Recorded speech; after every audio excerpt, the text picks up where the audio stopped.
सीमा के इंद्रजाल के वो 4 अहम किरदार जिन्हें टीआरपी की जद्दोजहद में नज़रअंदाज कर गई मीडिया।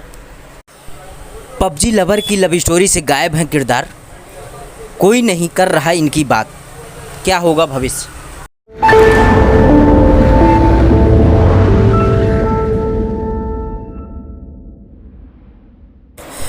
अवैध तरीके से बॉर्डर पार कर पाकिस्तान से सीमा के साथ आए उनके 4 बच्चों की कहीं चर्चा नहीं हो रही, जबकि वो भी इस पूरे मामले में अहम किरदार हैं। भारत और पाकिस्तान दोनों देशों में सुर्खियां बटोर रही सीमा हैदर की कहानी किसी इंद्रजाल से कम नहीं लग रही। रोज़ नए नए खुलासे हो रहे हैं, लेकिन फिर भी असली मामला क्या है इसका पता नहीं चल पा रहा। जांच एजेंसियां पूछताछ कर रही हैं और हर कनेक्शन को खंगाला जा रहा है। सीमा के पहले पति, उससे जुड़े लोग और प्रेमी होने के दावे करने वाले नए नए किरदार सामने आ रहे हैं, लेकिन उसके 4 बच्चों के बारे में कोई जिक्र नहीं कर रहा। वो महज बच्चे हैं या फिर किसी घिनौनी साजिश का हिस्सा। उनका भविष्य क्या होगा, ये पहेली बनी हुई है। अवैध तरीके से बॉर्डर पार कर सीमा से आए 4 बच्चों की कहीं चर्चा नहीं हो रही है, जबकि वो भी इस पूरे मामले का अहम किरदार हैं। उनकी चर्चा इसलिए भी ज़रूरी है क्योंकि मीडिया के सामने वो जिस तरह से व्यवहार कर रहे हैं वो संदिग्ध है। ऐसा लग रहा है जैसे उन्हें ट्रेनिंग देकर भेजा गया है। बच्चे जो हैं भारत माता के नारे लगा रहे हैं और सीमा हैदर ने कहा कि वो हर टेस्ट के लिए तैयार है।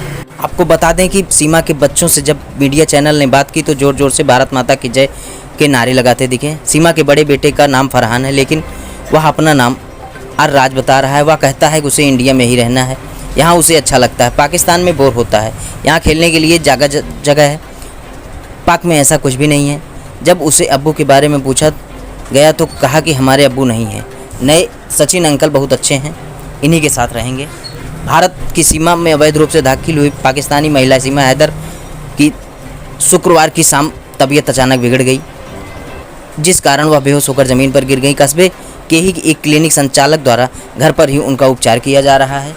सीमा सचिन की प्रेम कहानी जितनी फिल्मी है उतनी ही उलझी हुई है। ये किसी इंद्रजाल से कम नहीं लग रही। ऐसा लगता है कि इस कहानी का हर एक किरदार सोच समझकर प्लान किया गया है। गौर करिए, हर किरदार सीमा हैदर और सचिन के अलावा 4 और भी हैं, लेकिन भारतीय मीडिया टीआरपी की जद्दोजहद में उन्हें नज़रअंदाज कर रही है। दरअसल भारत की मीडिया का फोकस सीमा हैदर और सचिन पर है, लेकिन सीमा के साथ अवैध तरीके से भारत आए उन बच्चों पर किसी ने ध्यान नहीं दिया, जबकि वो भी इस पूरे मामले में अहम कड़ी है। वो महज बच्चे हैं या फिर किसी षड्यंत्र का हिस्सा, यह भी एक पहेली बनी हुई है। सीमा के 4 बच्चों की चर्चा इसलिए भी ज़रूरी है क्योंकि मीडिया के सामने वो जिस तरह से व्यवहार कर रहे हैं वो संदिग्ध है। ऐसा लग रहा है जैसे उन्हें ट्रेनिंग देकर भेजा गया हो। सीमा के बच्चों से जब मीडिया चैनल्स ने बात की तो वो ज़ोर ज़ोर से भारत माता की जय के नारे लगाने लगे।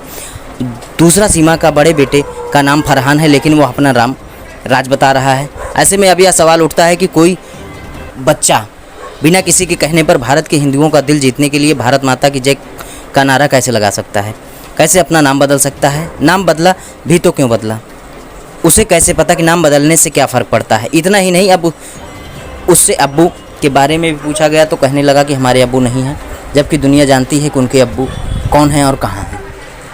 ऐसे में बच्चों का झूठ बोलना, अपना नाम बदलना और भारत के समर्थन में यूँ नारे लगाना शक पैदा करता है। क्या सीमा ने अपने बच्चों को ये सब करने को कहा था या पाकिस्तान ने उन्हें बड़ी ट्रेनिंग देकर भेजी है। एक तरफ सीमा हैदर भारत की नागरिकता के लिए गिड़गिड़ा रही हैं, वहीं दूसरी तरफ उसकी कहानी में नए नए झोल सामने आ रहे हैं। लेकिन सीमा की मोहब्बत सच्ची और वो नेक इरादे से भारत आई हैं, तो पहले उससे सवालों की इस धुन से छटना होगा। अगर सीमा ऐसा नहीं करती हैं तो भारतीय जांच एजेंसियों को जल्द बड़ा कदम उठाना चाहिए। ऐसी ही छोटी बड़ी खबरों के लिए बने रहें हमारे साथ। फेसबुक पर देख रहे हैं तो पेज को फॉलो करें, यूट्यूब पर देख रहे हैं तो चैनल को सब्सक्राइब करके बेल आइकन दबाना ना भूलें। खबर कैसी लगी लाइक और कमेंट करके ज़रूर बताएं। धन्यवाद।